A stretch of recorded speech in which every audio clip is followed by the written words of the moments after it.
The second flavor of accounting is financial accounting, reporting the results of a business or an organization to people outside that organization. It's summary information given to outsiders, financial accounting. Let's consider the case of a person applying for a loan, a mortgage loan, for example. You want to buy a house. I just went through this not long ago. So you go to the mortgage company, say, I'd like to have a mortgage loan so I can buy this house. Well, here's what they do. They ask you to verify your income. You got to give them W-2 forms and all kinds of paperwork to confirm what your income was in the most recent year, actually the most recent several years.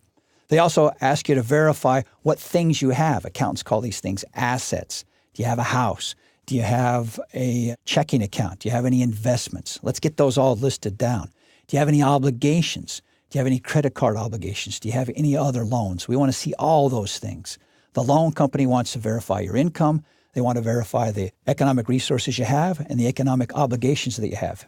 Basically, you are asked for personal financial statements. You're not telling the bank or the lender everything that you've ever done. You're giving them a summary of what you've done through a summary of your income, summary of your assets, summary of your obligations. This is financial accounting.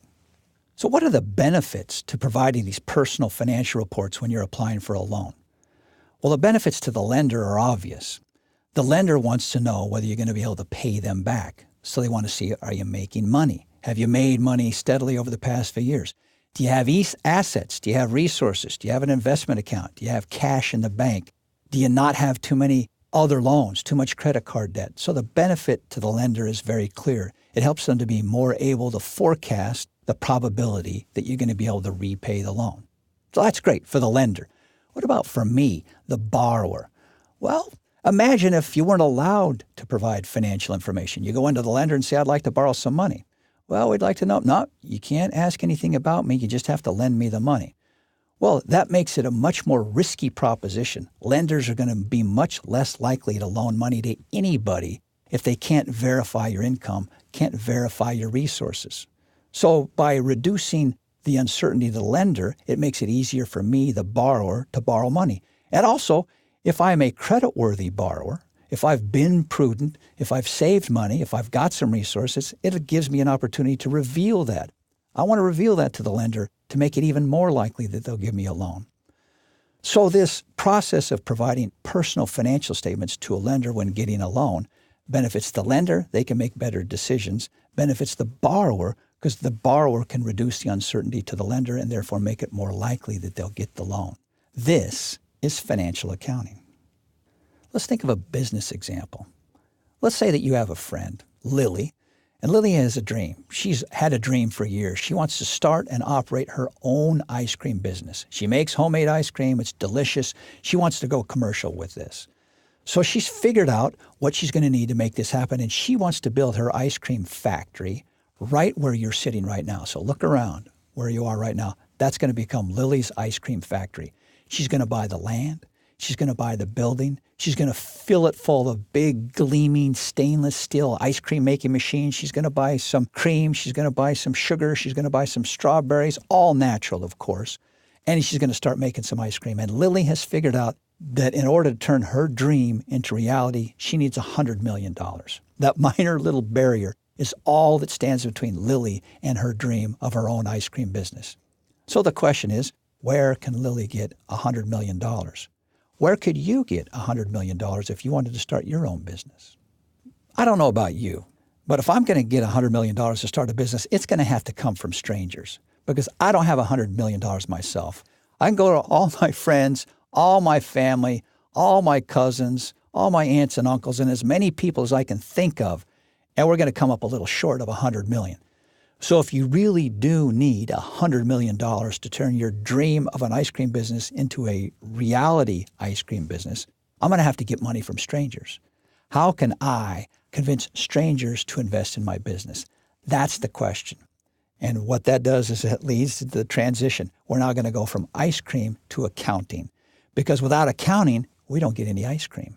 We don't get any new businesses. We don't get anything. It's accounting that makes it possible for individuals to turn their dreams into reality by raising money, getting it from strangers. How can Lily convince strangers to give her $100 million for her ice cream company? She can't. without reliable financial statements, without a financial report that says, here's the profitability of this ice cream business.